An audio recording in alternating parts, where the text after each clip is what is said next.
আসসালামু আলাইকুম ওয়া রাহমাতুল্লাহি ওয়া বারাকাতুহু। আপনারা কেমন আছেন? যা কিসের অনুরূপ? স্বয়ং কুরআনের।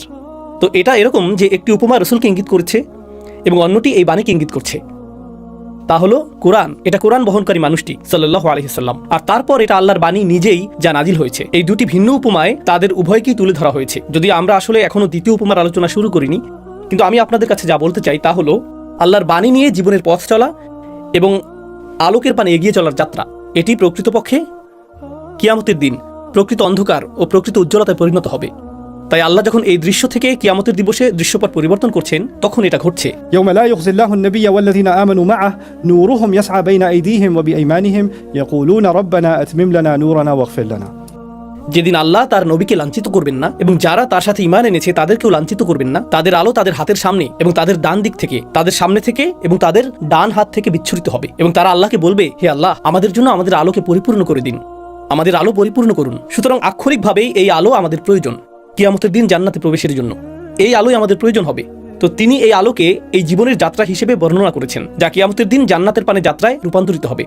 والفوز العظيم। সূরা হাদিদের পেছনের আয়াতে ফিরে যাচ্ছি। তুমি সেদিন ইমানদার পুরুষ ও নারীদের দেখতে পাবে, তাদের আলো তাদের সামনে এবং তাদের ডান দিক থেকে বের হবে, আর তাদের জন্য সুসংবাদ, তাদের জান্নাত সামনেই রয়েছে, নদীগুলো সামনেই রয়েছে। আপনি এখনো তা দেখতে পাচ্ছেন না, কিন্তু এই আলো আপনাকে ধাপে ধাপে সেখানে পৌঁছে দিবে। সেখানে যা ঘটবে তা হলো কিছু মানুষকে মুসলিমদের ভিড়ের মাঝেই পুনরুত্থিত করা হবে এবং তারা দেখবে যে মুসলিমরা, ইমানদাররা, তাদের কারো বুক থেকে আলো নির্গত হচ্ছে, কারো ডান দিক থেকে নির্গত হচ্ছে এবং তারা সেই আলো ব্যবহার করে জান্নাতের দিকে হাঁটছেন। কিন্তু তখন কিছু মানুষ লক্ষ্য করলো যে তাদের কোনো আলো নেই।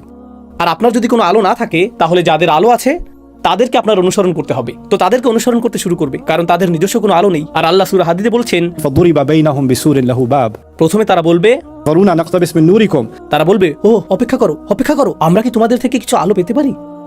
আমরা কি তোমাদের কিছু আলো ধার নিতে পারি? যা আসলে আমাদেরকে এই উপমার এই চিত্রকল্পে ফিরিয়ে নিয়ে আসছে। কেউ একটি আগুন জ্বালিয়েছিল এবং এর মূল উদ্দেশ্য ছিল অন্যরাও এসে যাতে আলো থেকে উপকৃত হতে পারে, তা থেকে যেন আলো পেতে পারে। কিন্তু তারা এই জীবনে তা নিতে চায়নি। আর এখন কিয়ামতের দিন তারা আলো দেখতে পায়। তারা বলে, ওহে, এই, আমরা কি কিছু আলো ধার নিতে পারি? আমরা তো এই জীবনে চাইনি, কিন্তু এখন চাই।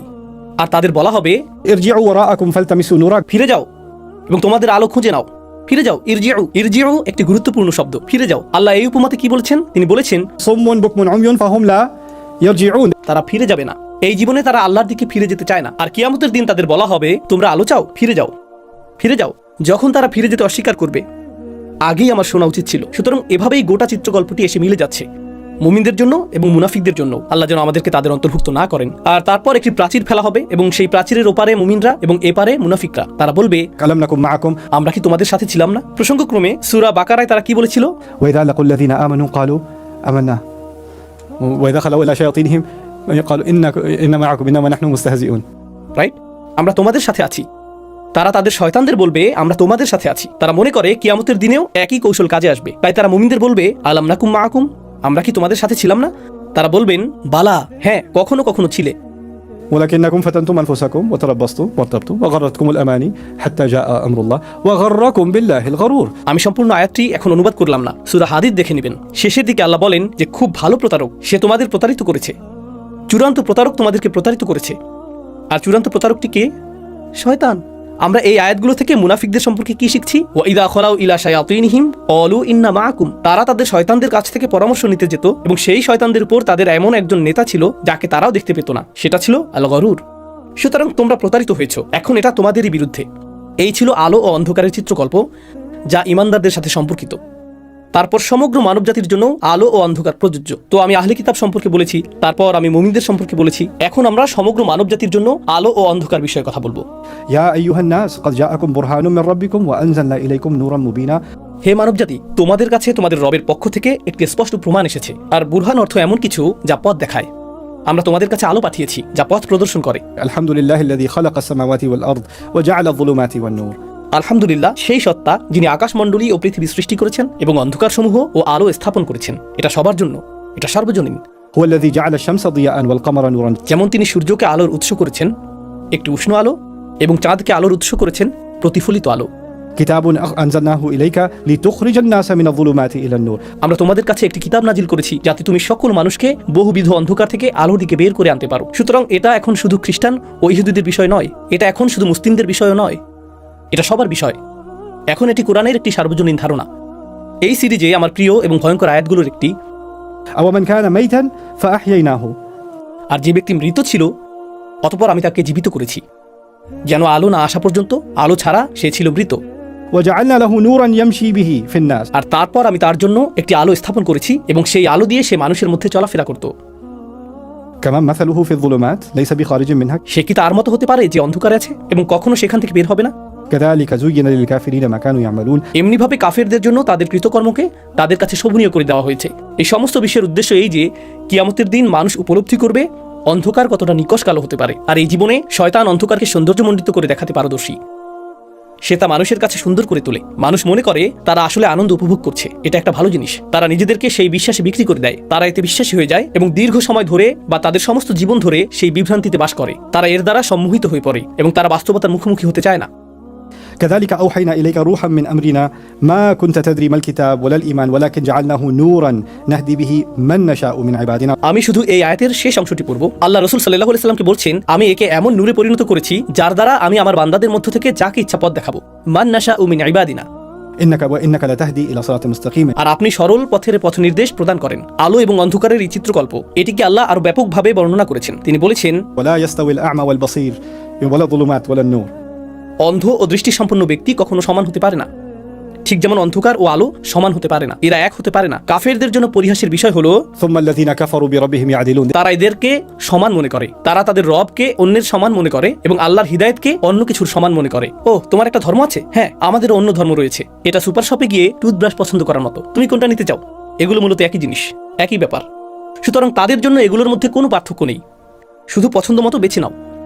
আর শেষ পর্যন্ত আল্লাহ তার নূর পরিপূর্ণ করবেন দুনিয়া ও আখিরাত উভয় জগতে। وأشرقت الأرض بنور ربها সমগ্র পৃথিবী শেষ পর্যন্ত তোমার রবের নূর দ্বারা উদ্ভাসিত হবে।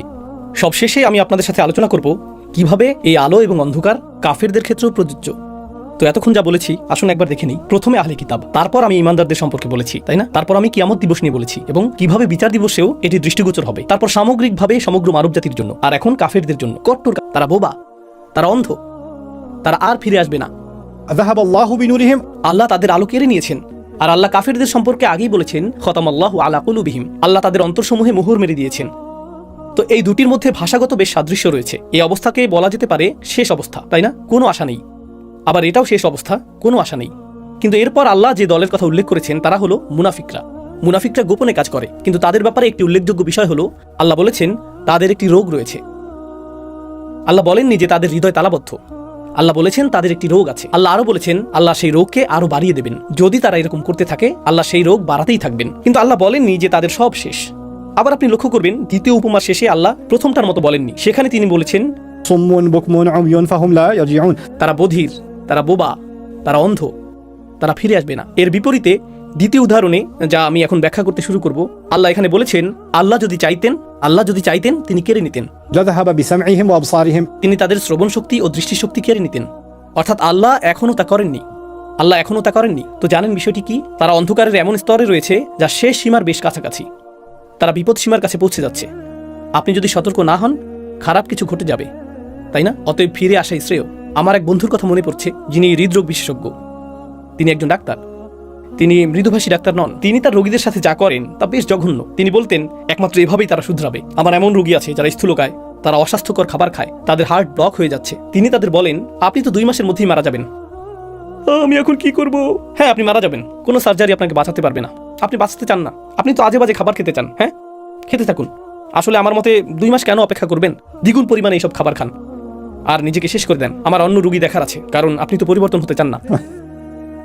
ঠিক আছে, আমাকে বলুন কি করতে হবে। না, আমি বলবো না কি করতে হবে, কারণ আপনি তো শুনতে চান না, আপনি তো মরতে চান। দেখুন, আমি আপনাকে সাহায্য করতে পারবো না, কারণ আমি আপনাকে গর্ত থেকে বের করে আনার চেষ্টা করছি, আর আপনি যে গতিতে আপনাকে বের করতে চাই তার চেয়ে দ্রুত গতিতে আপনি গর্তটি খুঁড়ছেন। তো আপনি এগিয়ে যান আর নিজেকে শেষ করে দিন, পরকালে আবার দেখা হবে। ঠিক আছে, আমি বদলে যাব। আল্লাহ মুনাফিকদের উদ্দেশ্যে বলছেন যদি তোমরা এভাবে চালিয়ে যাও তোমাদের সাথে এটাই ঘটবে। ولهم عذاب أليم بما كانوا يكذبون তো এখন আমি আপনাদেরকে দ্বিতীয় উপমাটিতে নিয়ে যাব, যা আসলেই শক্তিশালী। أو كصيب من السماء অথবা আকাশ থেকে নিখুঁত বৃষ্টি। ব্যঙ্গাত্মক ভাষা সয়িব। আরবিতে সয়িব শব্দ এসেছে সওবুন থেকে, আর আরবিতে সওবুন হলো এমন বৃষ্টি যা নিখুঁত। إذا كان بقدر ما ينفع ইমাম রাগিব আল আসফাহানি বলেন সওব হলো বৃষ্টি, তা এমন পরিমাণে আসে যা আসলে উপকারী। এটি সঠিক পরিমাণের বৃষ্টি। এটা কৌতূহল জাগ্রতকারী যে আল্লাহ সওবুন শব্দটি ব্যবহার করেছেন, যদিও এটি একটি নেতিবাচক উপমা। তার ব্যবহৃত এই শব্দটি দিয়ে একেবারে সঠিক পরিমাণ বোঝায়। অনেক মুফাসসির বৃষ্টির এই উপমাটি সম্পর্কে বলেছেন যে এর দ্বারা আল্লাহ কোরআনকে বুঝিয়েছেন।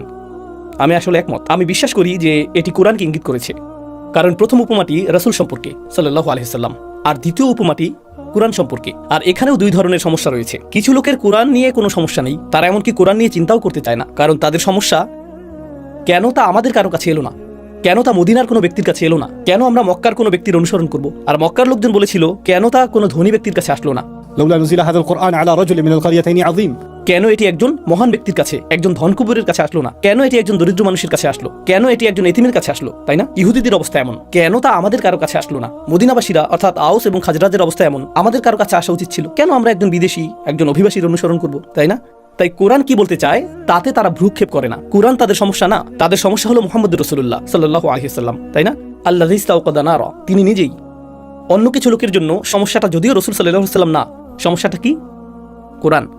যা বলা হচ্ছে তা তাদের বিরক্ত করে, কারণ আপনি যদি কোরআন নিয়ে গভীরভাবে ভাবেন, এটা আয়নায় তাকানোর মতো। আপনি যদি কুৎসিত কাজ করেন, আপনি আয়নায় কুৎসিত কিছুই দেখবেন। আর কেউ আয়নায় কুৎসিত কিছু দেখতে পছন্দ করে না, কেউ তার ভুলগুলো দেখানো পছন্দ করে না, তাই না? ঠিক যেমন আপনার এবং আমার ভালো লাগে না যদি স্বামী বা স্ত্রী অথবা অন্য কেউ বলে, আরে তুমি এটা করেছো, তুমি এটা করেছো, তুমি এটা করেছো, এটা নিয়ে কেন কথা বলছো, আমার এটা শোনার প্রয়োজন নেই, আমি মসজিদে গেলাম। তো বিষয়টি হলো আমার সমালোচনার সহ্যের ক্ষমতা নেই, আমি পারি না, এটা বেদনাদায়ক, তাই না? তাই তাদের সমস্যা হলো কোরআন সরাসরি আঙ্গুল তুলে দেখায়, আর যখন তারা নিজেদেরকে আল্লাহ যা বলেছেন তার সাথে তুলনা করে, তারা মনে করে এটি তাদের সম্পর্কেই বলছে। يحسبون كل صيحة عليهم তারা মনে করে প্রতিটি শোরগোল তাদের দিকে নির্দেশিত। আমি মজা করে কখনো কখনো বলি, কেউ একজন মুনাফিক সম্পর্কে খুতবা দিচ্ছেন, মুনাফিকদের সম্পর্কে আল্লাহ এই কথা বলেছেন, আর শ্রোতাদের মধ্যে থেকে এক ব্যক্তি ভাবছে কেন সে এইভাবে আমার দিকে তাকাচ্ছে। যখনই সে মুনাফিক বলে সে আমার দিকে তাকায়, এমনকি তার মুখ যদি অন্যদিকে থাকে সে এমন করে, এমনকি বক্তা যদি তা নাও করে। কারণ জানেন তো, দিল মে চোর হ্যায় না, আপনার ভিতরে কিছু আছে, আপনার ভিতরে সমস্যা আছে, আপনার মধ্যে কিছু আছে যে বলে আমার একটি সমস্যা আছে। আর আপনার অবস্থা এমন, ও এই লোকটি আমাকে অপমান করার চেষ্টা করছে। আর কখনো কখনো খুতবার পর এরকম ব্যক্তিরা আপনার কাছে এসে হাত মিলিয়ে হাতে চাপ দিয়ে বলে, আমার দিকে কেন এভাবে তাকিয়েছিলেন? আর বক্তার অবস্থা এমন, আপনি কে, আপনি কোথায় বসেছিলেন? অদ্ভুত ব্যাপার। ওকে, যাই হোক, আসুন এখন উপমাটিতে ফিরে আসি। আওকাসাইয়িবিম মিনাস সামা, অথবা আকাশ থেকে যথাযথ পরিমাণে বৃষ্টি পড়ছে। এখন এটি মুমিনদের জন্য যথাযথ। বিষয়টি বোঝার জন্য আমি উপমাটি বিশ্লেষণ করার চেষ্টা করব। বাতাস কি আল্লাহর একটি নিয়ামত? হ্যাঁ। বৃষ্টি কি আল্লাহর একটি নিয়ামত? সূর্য কি আল্লাহর একটি নিয়ামত? হ্যাঁ। এই সব কিছুই আল্লাহর নিয়ামত, তাই না? কিন্তু সেই বৃষ্টি কি নূহের সম্প্রদায়কে প্লাবিত করেনি? সেই বাতাসই কি আদ জাতিকে ধ্বংস করেনি? তাই না? তো সেই একই জিনিস যা একটি নিয়ামত, যখন আপনি এর সঠিক মূল্যায়ন করেন না, সেই একই জিনিস আল্লাহর সেই আয়াতগুলো যা আপনাকে নিয়ামত দেওয়ার কথা, সেগুলো কি হয়ে যায়? সেগুলো হয়ে যায় আপনার ধ্বংসের কারণ, সেগুলো হয়ে যায় আযাব। সেই একই জিনিস যা নিয়ামত, সেই একই জিনিস যা আশীর্বাদ, তা হয়ে যায় অভিশাপ। কুরআনকে বলা হয় হুজ্জাতুল্লাক আও আলাইক। কিয়ামতের দিন কুরআন হবে আপনার পক্ষের দলিল, অথবা এটি আপনার বিরুদ্ধে দলিল হিসেবে কাজ করবে। হয় এটি আপনার জন্য সর্বশ্রেষ্ঠ নিয়ামত, নতুবা আপনার সর্বশ্রেষ্ঠ শাস্তি হলো কুরআন। এটি এই দুটির একটি। এই উপমাটি মুনাফিক অথবা ইহুদিদের কারো সম্পর্কে হতে পারে, যারা ভিতরে ভিতরে বুঝেছিল যে ইসলাম আসলে সত্য, কিন্তু তবুও তা তাদের বিরক্তির কারণ। কোনো কিছুকে সত্য বলে মেনে নেওয়ার অর্থ এই না যে তা আপনার পছন্দনীয় হবে, তাই তারা এটা পছন্দ করে না। এটা এমনকি মুসলিমের ক্ষেত্রে প্রযোজ্য হতে পারে। যে কোনো সময়, নবীজির সময় থেকে এখন পর্যন্ত, কিয়ামত পর্যন্ত, অনেকেই এমন থাকতে পারে যারা মুসলিম, কিন্তু তারা তা অপছন্দ করে। এতে তারা বিরক্ত। তারা কামনা করে যদি তারা মুসলিম না হতো। তারা তো পছন্দ করে না। ধর্ম সম্পর্কে এমন কিছু বিষয় আছে যা তাদেরকে বিরক্ত করে এবং অস্থির করে। তারা শুধু এর থেকে মুক্ত হতে চায়, তারা এর সাথে সম্পর্ক রাখতে চায় না। এখন বিষয়টা হলো, আমি সরাসরি বলছি, কেউ যদি হিন্দু হয় আর সে হিন্দু ধর্ম পছন্দ না করে, সে হিন্দু ধর্ম ত্যাগ করে, কোনো সমস্যা নেই। সে তার হিন্দু ধর্ম ত্যাগ নিয়ে কোনো ইউটিউব চ্যানেল খোলে না, এটা তাকে বিরক্ত করে না। হিন্দু ধর্ম নিয়ে সে কোনো মানসিক পীড়ায় ভোগে না। তারা আমাকে মন্দিরে নিয়ে যেত, মূর্তির সামনে খাবার রাখতে দিত, ছোটবেলায় এটা আমাকে খুব কষ্ট দিত না। জীবন স্বগতিতে এগিয়ে যায়। এখন সে গিয়ে ডাবল চিজ বার্গার খায় আর জীবন চলতে থাকে। কেউ খ্রিস্টান ছিল, এখন আর খ্রিস্টান নেই, কোনো বড় ব্যাপার না। কেউ ইহুদি ছিল, এখন নাস্তিক, কোনো বড় ব্যাপার না। কেউ মুসলিম ছিল আর সে ইসলাম ত্যাগ করার কথা ভাবছে বা ইসলাম ছেড়ে দিচ্ছে, সে কেবল চলে যেতে পারে না। সে গিয়ে বার্গার খেতে পারে না বা শুকুরের স্টেক খেতে পারে না, সে তা করে না। সে একটা চ্যানেল খুলবে, সে পডকাস্ট শুরু করবে, সে আর্টিকেল লেখা শুরু করবে, আমি কেন ইসলাম ছেড়েছি, ইসলাম এটা, ইসলাম সেটা, এই হাদিসটা দেখো, এটা দেখো, দেখো কোরআন কি বলে, দেখো এই লোকেরা কি বিশ্বাস করে, দেখো দেখো দেখো দেখো দেখো। ভাই, আপনি এতটাই বিরক্ত, কেবল চলে যান। এখনো কেন এটা আঁকড়ে ধরে আছেন? আপনি এটা ছাড়তে পারছেন না, জানেন কেন? কারণ এই ব্যক্তি যে এই ধর্মের সাথে মল্লযুদ্ধ করছে, এর সাথে যার সম্পর্কটা ঘৃণার সম্পর্ক, সে এটা ছাড়তে চায় কিন্তু পারে না, কারণ তার ভেতরের একটা অংশ জানে যে এটা সত্য। আর সে যখন এটাকে উপেক্ষা করতে পারে না, তখন সে এটা নিয়ে এমনভাবে কথা বলতে শুরু করে যাতে অন্য কেউ বলতে পারে, তুমি ঠিক বলেছো, তুমি ঠিক বলছো, ও আমার মূল্যায়নের জন্য ধন্যবাদ, এখন আমি স্বস্তি পেলাম, কারণ আমার নিজের মূল্যায়ন যথেষ্ট মনে হয়নি, শুধু এটা বলার জন্য অন্য কারো প্রয়োজন ছিল। এগিয়ে যাও মুরতাদ, এগিয়ে যাও। তাই অবশেষে আমি এখন বেশ ভালো বোধ করছি। অথবা সে সরাসরি ইসলাম ছেড়ে বেরিয়ে না আসলেও যদি সে ধর্মত্যাগ নাও করে, সে ধর্মের মধ্যেই আছে কিন্তু ধর্মকে পছন্দ করে না, তখন প্রতিটি আয়োজনে, প্রতিটি ইফতার অনুষ্ঠানে সে বলে ইসলামে কিছু বৈপরীত্য আছে, আমি জানি না, বুঝতে পারি না। আর এরপর সে দীর্ঘ বয়ান শুরু করে দেয়। আপনার হয়তো এরকম কোনো চাচা, ভাই অথবা অন্য কেউ আছে যে সব সময় এরকম করে, একই জিনিস বারবার একই জিনিস। এই প্রসঙ্গটি তার খুব পছন্দ। কেন? কারণ সে বোধ করে যে এই বিরক্তি প্রকাশের মাধ্যমে তার এই মনোভাবের যথাযথ মূল্যায়ন হবে। এটাই সেই চিত্র। এটাকে এভাবে চিন্তা করুন, এটাই সেই ব্যক্তির চিত্র। ভেতরে গিয়ে বৃষ্টি এড়ানোর যার সুযোগ আছে, তবুও সে বাইরে থাকে। অন্ধকারে বৃষ্টি পড়ছে আর তাকে ভাসিয়ে নিয়ে যাচ্ছে, এটা তাকে প্রায় মেরেই ফেলছে। আর এটা আসছে মিনাস সামা, যা ইঙ্গিত করে এটা উঁচু থেকে আসছে। আল ইরতিফা, يشير إلى الارتفاع। অর্থাৎ বৃষ্টির ফোঁটা যত উঁচু থেকে আসবে তত জোরে আপনাকে আঘাত করবে। তাই এই ধর্মের প্রতিটি অংশ, প্রতিটি আয়াত, আল্লাহর প্রতিটি বার্তা হলো এমন, আহ আহ আহ, এটা আঘাত আঘাত আঘাত। আর তাই অন্যদের জন্য একই কোরআন হলো আশীর্বাদ, এই ব্যক্তির জন্য প্রতি সেকেন্ডে এটা যেন তাকে একটা করে চর মারছে, এটা তাকে আঘাত করছে। أو كصيب من السماء। তারা একটি বিড়ম্বনাপূর্ণ অবস্থায় রয়েছে। ফিহি যুলুমাত, এই প্রবল বৃষ্টিতে স্তরের পর স্তর অন্ধকার। আপনি হয়তো বলবেন, তাফসীরকারগণ কিভাবে কোরআনের সাথে অন্ধকারের তুলনা করলেন? কোরআন হলো আলো, কোরআন হলো আলো। উপমাটি হলো এটা আকাশ থেকে প্রবল বৃষ্টির মতো, যাতে অনেক অনেক স্তরের অন্ধকার রয়েছে। হ্যাঁ, এটা আলো। কার জন্য? ইমানদারদের জন্য। আর অবিশ্বাসীদের জন্য অন্ধকার কোনটি? বিরক্তি, উদ্বেগ, রাগ, হতাশা, দুঃখ। তারা শুধু ক্রোধান্বিত হতেই থাকে। যখনই তারা এই সম্পর্কে কিছু শোনে, তারা ক্রোধান্বিত হয়, বিরক্ত হয়। তাদের কোনো না কোনোভাবে প্রতিক্রিয়া জানাতেই হবে। এটা তাদেরকে কেবল বিরক্ত করতেই থাকে। আর আল্লাহ শুধু জুলুমাত বলেই থেমে যাননি। সেই দৃশ্যপটে আপনি বৃষ্টিতে হাঁটছেন, এটা অন্ধকার, রাতের বেলা। অন্ধকার আরো ঘনীভূত হচ্ছে, বৃষ্টি আরো জোরালো হচ্ছে। বৃষ্টির শব্দ এত বেশি যে আপনি যদি চিৎকার করে কাঁদেন, কেউ শুনতে পাবে না, কারণ আপনার সেই চিৎকার হারিয়ে যাচ্ছে আপনার উপর পতিত প্রবল বৃষ্টির শব্দে। আপনি ভিজে যাচ্ছেন। আপনি এই বৃষ্টিকে ঘৃণা করছেন, কিন্তু এতেই ভিজে যাচ্ছেন। আপনি এটা থেকে পালাতে পারছেন না, আপনি এটা থেকে দূরে যেতে পারছেন না। তারপর তিনি বলেছেন ورعد। আর তারপর রয়েছে বজ্রধ্বনি। কোরআনের কিছু আয়াত আপনি সেগুলো বিশ্বাস না করলেও বেশ জোরে আপনাকে আঘাত করে। ولهم عذاب أليم। কেন তোমরা জাহান্নামে বিশ্বাস করো? আপনার চেহারা কুঞ্চিত হয়েছে কেন? আপনি যদি এতে বিশ্বাস না করেন, আপনি যদি মনে করেন এটা রূপকথা, এর কারণে কেন বিরক্ত হচ্ছেন? এর কারণে তো আপনার বিরক্ত হওয়ার কথা না। অনেক বছর আগের কথা, আমার এখনো মনে আছে। ম্যাসাচুসেটসে এক তরুণী আমার কাছে এসে বলেছিল, আমি মুসলিম ছিলাম। প্রথমে সে আমার সাথে আরবিতে কথা বলছিল। সে বলল, أعجبتني المحاضرة. ما شاء الله اسمك؟ সে আমাকে তার নাম বলল। আমি বললাম ওকে, মাশাআল্লাহ। সে বলল আমি কোরআন হিফজ করেছি। আমি বললাম মাশাআল্লাহ, আপনি কোরআন হিফজ করেছেন, আসসালামু আলাইকুম। সে বলল আমি সালামের জবাব দিই না, আমি মুসলিম নই, আমি মুসলিম নই। আমি বললাম আপনি মুসলিম নন? সে বলল নাম কুনতু মুসলিমা, আমি মুসলিম ছিলাম। ওকে, আমাদের কথা বলতে হবে। তো বক্তব্যের পর আমি বললাম কি ঘটেছিল। সে বলল কোরআনে জাহান্নামের বর্ণনা আমাকে এতটাই বিরক্ত করেছে। এটা কেমন ধরনের স্রষ্টা যিনি জাহান্নাম বানিয়েছেন? আমি এমন ধর্মে বিশ্বাস করতে চাই না যেখানে স্রষ্টা হচ্ছেন নির্যাতনকারী। আমি বললাম ওকে, আশা করি আপনি জাহান্নামে যাবেন। আর সে সত্যিই খুব বিরক্ত হলো। সে বলল কিভাবে আপনি এটা বলতে পারেন? Excuse me. আমি বললাম না না না, আপনি তো এর অস্তিত্বে বিশ্বাস করেন না। তাই আমি যদি বলি আশা করি আপনি ফ্যান্টাসি কিংডমে যাবেন, বা আশা করি আপনি বার্গার কিংয়ে যাবেন, অথবা আশা করি আপনি সোফায় বসে বাড়ি ফিরবেন, অথবা আপনি রূপকথা ঘোড়ায় চড়ে ঘুরে বেড়াবেন, আপনার জন্য তো এটা একই। এর অস্তিত্ব নেই। কেন আপনি বিরক্ত হচ্ছেন? কেন এটা আপনাকে বিরক্ত করছে? কারণ আপনি এতে বিশ্বাস করেন না। যদি আপনি এতে বিশ্বাস না করেন, তো আমি যেমন বললাম আমি আশা করি পোকেমন আপনাকে ধরে ফেলবে, এটা তো আপনাকে বিরক্ত করার কথা না, তাই না? বললাম আমি আশা করি বিশাল ড্রাগন এসে আপনার মুখ খেয়ে ফেলবে, ড্রাগনের তো অস্তিত্ব নেই, তাই সমস্যাও নেই। হ্যাঁ হ্যাঁ, আমিও তাই আশা করি, কোনো সমস্যা নেই। কিন্তু আপনি যে বিরক্ত হয়েছেন, আপনি জানেন এর অর্থ কি? আপনি এখনো বৃষ্টিতে দাঁড়িয়ে আছেন, এটা এখনো আপনার মুখে চপটাঘাত করছে। আর আপনি যতই এটাকে উপেক্ষা করতে চান না কেন, এই বৃষ্টি থেকে আপনি বের হতে পারছেন না। আর কখনো কখনো বজ্রপাত হয় আর আপনার অবস্থা আপনি এটা শুনতে চান না। তো আল্লাহ বলছেন ফিহি যুলুমাতু ওয়া রাদ, এরপর তিনি বলছেন ওয়া বারক, এবং সেখানে বিদ্যুৎও রয়েছে। তাই তারা শুনতে চায় না, তারা বজ্রধ্বনির মোকাবেলা করতে চায় না। তখন তারা কি করে? يجعلون أصابعهم في آذانهم من الصواعق। বিকট শব্দের ভয়ে তারা তাদের কানে আঙুল ঢুকিয়ে দেয়। কোরআন এটাই বর্ণনা করেছে। এখন সমস্যা হলো আঙুলের ডগা, এই অংশটিকে বলা হয় আনামিল। أنامل। এটি হলো أصابع। আল্লাহ বলেননি ইয়াজআলুনা আনামিলাহুম ফি আযানিহিম, তিনি বলেছেন ইয়াজআলুনা আসাবিআহুম ফি আযানিহিম। অন্য কথায় সেই আওয়াজ, সেই শব্দ এতই তীব্র যে তারা যখন কানে আঙুল দেয় তা শব্দ রোধের জন্য যথেষ্ট নয়।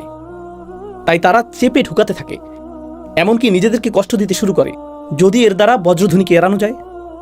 কিন্তু এতেও কোনো কাজ হয় না, এতে কোনো কাজ হয় না। এটাই সেই বেপরোয়া অবস্থা যার মধ্যে তারা রয়েছে, কারণ তারা এটি শুনতে চায় না, কিন্তু আরো অধিক শব্দ তাদের কানে চলে আসে, সেটাও তারা শুনতে চায় না, আর কানে সজোরে আঙুল দেয়। তো তিনি বলেছেন হাজারল মাউত, মৃত্যুর ভয়ে, যা কোরআনে মুনাফিক ও বনী ইসরাইল সম্পর্কে আরেকটি অত্যন্ত স্পষ্ট বিষয়। বনী ইসরাইল সম্পর্কে আল্লাহ বলেছেন يود أحدهم لو يعمر ألف سنة তাদের প্রত্যেকে কামনা করে সে যদি 1000 বছর বাঁচতে পারত। তিনি সূরা আহজাবে মুনাফিকদের ক্ষেত্রেও একই ধরনের উল্লেখ করেছেন। يحسبون الأحزاب মুসলিমরা বিরোধী সেনাবাহিনী দ্বারা পরিবেষ্টিত ছিল এবং মদিনা মূলত জিম্মি হয়ে পড়ে, তাই না? আর মুনাফিকরাও সেখানে ছিল।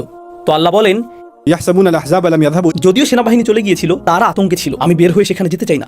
তারা হয়তো এখনো আছে। يحسبون الأحزاب لم يذهبوا তারা মনে করে যে শত্রু বাহিনী, দলগুলি, মিলিশিয়ারা এখনো চলে যায়নি।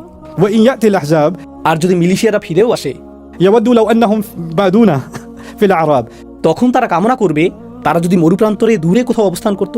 يسألون عن أنبائكم তখন তারা জিজ্ঞাসা করতো মদিনায় তোমরা কেমন আছো। তারা কামনা করে শহর থেকে বেরিয়ে সংঘাতময় এলাকা থেকে দূরে শারীরিকভাবে যদি নিরাপদে থাকতে পারতো এবং তারপর কি ঘটছে সে সম্পর্কে সব খবর শুনতে পারতো। তারা এই কামনাই করে। আল্লাহ সেখানে কি বর্ণনা করেছেন? এই জীবনের প্রতি ভালোবাসা। আল্লাহ এখানে কি বর্ণনা করেছেন? হাজার আল মাউত, অর্থাৎ আমি শুধু মরতে চাই না, কিন্তু শুধু এই জীবন চাওয়া এবং আখিরাতের মুখোমুখি হতে অনীহার চেয়েও বেশি কিছু এখানে আছে। মুনাফিকদের হৃদয়ের কোনো একটা অংশ জানে যে তারা আল্লাহর মুখোমুখি হওয়ার জন্য প্রস্তুত নয়, আর তারা জানে যে মৃত্যু মানেই আল্লাহর মুখোমুখি হওয়া ছাড়া কোনো উপায় নেই। তাই যতদিন সম্ভব সেটা এড়িয়ে চলো। হাজার আল মাউত। والله محيط بالكافرين অথচ আল্লাহ কাফিরদেরকে সম্পূর্ণরূপে পরিবেষ্টন করে আছেন। আল্লাহ বলতে পারতেন আল্লাহু মুহাইতুম বিল মুনাফিকিন, আল্লাহ মুনাফিকদের পরিবেষ্টন করে আছেন, কিন্তু আল্লাহ কি বলেছেন? আল্লাহু মুহাইতুম বিল কাফিরিন। এটি একটি গুরুত্বপূর্ণ ধারণা যা আমাদের উপলব্ধি করতে হবে। এই দুনিয়ায় আল্লাহ ইমানদার এবং কাফিরদেরকে পৃথক করেছেন, কিন্তু আল্লাহ মুনাফিকদের জন্য প্রকাশ্য কোনো শ্রেণী বিভাগ করেননি। এমনকি কোরআন নাজিলের শেষ সময় পর্যন্ত আল্লাহ রাসূল সাল্লাল্লাহু আলাইহি সাল্লামকে বলেছেন কিছু লোক আছে, مرضوا على النفاق لا تعلمهم الله يعلمهم কিছু লোক আছে যারা এখনো নিফাকের দিকেই ঝুঁকে আছে, আপনি তাদেরকে চিনেন না, শুধু আল্লাহই তাদেরকে চিনেন। সুতরাং আপনি কাউকে নির্দেশ করে বলতে পারবেন না সে মুনাফিক। কেন পারবেন না? কারণ এমনকি আল্লাহ নিজেও তার রাসূলকে বলেছেন তুমি তাদের জানো না, শুধু আল্লাহই তাদেরকে জানেন। এমনকি মদিনার ভেতরের মানুষের মধ্যেও আল্লাহ তাকে সূরা তাওবাতে শেষের দিকে নাজিলকৃত আয়াতসমূহে এই কথা বলেছেন। সুতরাং এই ধারণা যে আমরা সহজেই একজনকে মুনাফিক বলে ট্যাগ দিতে পারি, ব্যাপারটা তা নয়, ব্যাপারটা মোটেই তা নয়। প্রকৃতপক্ষে কোরআনের নীতি হলো ولا تقولوا لمن ألقى إليكم السلام لست مؤمنا যে ব্যক্তি তোমাদের উদ্দেশ্যে সালাম প্রদান করে তাকে তোমরা বলো না যে সে ইমানদার নয়, ধরে নাও তার ইমান আছে, ধরে নিও না তার মধ্যে নিফাক আছে। এটাই আমাদের নীতি। সুতরাং নিফাক একটি জটিলতাপূর্ণ শ্রেণী বিভাগ। আমাদের জন্য এটা জটিল, কারণ অন্তরের ভিতর আমরা দেখতে পাই না, কিন্তু আল্লাহর জন্য এটা জটিল নয়, কারণ আলিমুম বিযাতিস সুদূর। তাই আল্লাহ মাঝে মাঝে মুনাফিকদের সম্পর্কে মন্তব্য করেছেন, কাফিরদের সম্পর্কে যেভাবে মন্তব্য করেন সেভাবেই তিনি তাদের সম্পর্কে মন্তব্য করেছেন অনুরূপভাবে। আর তার এরূপ মন্তব্য ভীতিকর, কারণ তিনি মূলত আধ্যাত্মিক অর্থে তাদেরকে এক করেছেন। এটাও এক ধরনের কুফর, এটা এক ধরনের কুফর। বাইরে থেকে কোনো মুসলিমের তা যাচাই করার ক্ষমতা নেই, কারণ এটা ঘটছে ভেতরে, তাই না? কিন্তু এটা যেরকম আল্লাহ ঠিক সেরকমই দেখেন। আল্লাহ যা নাজিল করেছেন তার প্রতি অসন্তোষ, আল্লাহ যা নাজিল করেছেন তার প্রতি বিরক্তি, আল্লাহ যা দিয়েছেন তার বিরুদ্ধে বিদ্রোহ করার ইচ্ছা, আল্লাহর জন্য এটাই যথেষ্ট কুফর। ঠিক যেমন ইবলিস সিজদা করার আদেশে বিরক্ত হয়েছিল। সে আল্লাহকে বিশ্বাস করে, আল্লাহর অস্তিত্ব সম্পর্কে সে জানে, সে মনে করে না যে আল্লাহ নেই, আল্লাহ আছেন, তার আদেশও আছে, আমি শুধু এটা পছন্দ করি না। আমি জানি এটা আল্লাহর আদেশ, আমি শুধু এটা পছন্দ করি না, এটাই তাকে কাফির বলে চিহ্নিত করার জন্য যথেষ্ট। সুতরাং আল্লাহু মুহাইতুম বিল কাফিরিন, আল্লাহ কাফিরদেরকে সম্পূর্ণরূপে পরিবেষ্টিত করে রেখেছেন। আর পরিবেষ্টিত হওয়ার ধারণাটিও সম্ভবত সেই চিত্রকল্পের অংশ যে বিপদসংকুল অবস্থায় তারা নিজেদেরকে আবিষ্কার করেছে অন্ধকারের মাঝে, যে প্রবল বৃষ্টিতে নিজেদেরকে আবিষ্কার করেছে, সেখান থেকে তারা পালাতে পারছে না। চিত্রকল্পটি সামনের দিকে এগিয়ে যাচ্ছে। يكاد البرق يخطف أبصارهم বজ্রপাত যেন তাদের দৃষ্টিশক্তি ছিনিয়ে নেওয়ার উপক্রম হয়েছে। ধরুন লাইট বন্ধ রয়েছে, আপনি ঘুমিয়ে আছেন, কেউ এসে সবগুলো লাইট জ্বালিয়ে দিল, আর আপনার মুখে কোনো কাঁথা বা অন্য কিছু নেই। তখন আপনার চোখের কি হয়? আপনি সাময়িকভাবে অন্ধ হয়ে যান, অথবা কারো কাছে চোখ ধাঁধানো ফ্ল্যাশযুক্ত ক্যামেরা আছে, শুধু একটা ছবি। ও মাই গড, এটা কি করলে? মাঝে মাঝে পুলিশের কাছে কিছু ফ্ল্যাশ লাইট থাকে যার দ্বারা তারা চোখে আলো ফেলে প্রায় অন্ধ করে দেয়। আল্লাহ এমন বজ্রপাতের বর্ণনা দিচ্ছেন যা এত জোরে আঘাত করে ইয়াখতাফু আবসারহুম, এটা অন্ধ করে দেয়। এটা সত্যিই কৌতূহল জাগ্রতকারী, কারণ গোটা কোরআন জুড়ে বৃষ্টির বর্ণনা ইতিবাচক, কিন্তু এই আয়াতে বৃষ্টি ভয়ঙ্কর। আর কোরআনের অন্য সব জায়গায় আলো ইতিবাচক, কিন্তু এই আয়াতে আলো তাদের কি করছে? এটা তাদেরকে প্রায় অন্ধ করে দিচ্ছে। এই বর্ণনাটি অপ্রত্যাশিত। এটা কোরআনের অন্য সকল স্থানের স্বভাবের বিরুদ্ধে যাচ্ছে। কেন? কারণ তারা আল্লাহর আলো থেকে দূরে সরে গেছে। একই জিনিস যা অন্য সকলের জন্য আশীর্বাদ, তা তাদের জন্য শাস্তি। আলোর এই ঝলকটিকেও আমি কোরআনের এই চিত্রকল্পের অংশ হিসেবে মনে করি। যখন আল্লাহ বলেছেন আল্লাহু মুতিম্মু নূরিহি, আল্লাহ তার আলোকে সম্পূর্ণ করবেন। আর সিরাতের আলোকে আল্লাহর নূর পূর্ণ করার অর্থ হলো আল্লাহ ইসলামকে বিজয়ী করবেন। কিন্তু আলোর একটি ঝলকের অর্থ একটি ছোট বিজয়, কারণ এটা অল্প সময়ের জন্য আসে, তাই না? আমি আপনাদেরকে একটা উদাহরণ দিচ্ছি। সূরা আল ফাতহে রাসূল সাল্লাল্লাহু আলাইহি ওয়াসাল্লাম সিদ্ধান্ত নিলেন যে তিনি উমরা করবেন। মুনাফিকরা এতে খুবই খুশি হয়েছিল, কারণ মুনাফিকদের অবস্থা ছিল তিনি তো উমরা করতে যাচ্ছেন, তাই তো অস্ত্রসজ্জিত থাকবেন না। মক্কার লোকেরা তাকে ঘৃণা করে, সুতরাং যখন তিনি উমরা করতে যাবেন তারা কি করবে? তারা তাকে হত্যা করবে। আমাদের সমস্যার সমাধান হয়ে যাবে, কারণ আমরা মদিনাতে করেছিলে যে নবী সাল্লাল্লাহু আলাইহি ওয়াসাল্লাম, রাসূল এবং তার পরিবার আর কখনো ফিরে আসবেন না। আর এই ধারণাটি তোমাদের অন্তরে সৌন্দর্যমণ্ডিত করা হয়েছে। হ্যাঁ হ্যাঁ হ্যাঁ, প্লিজ হজ করতে যান, মাশাআল্লাহ, যান।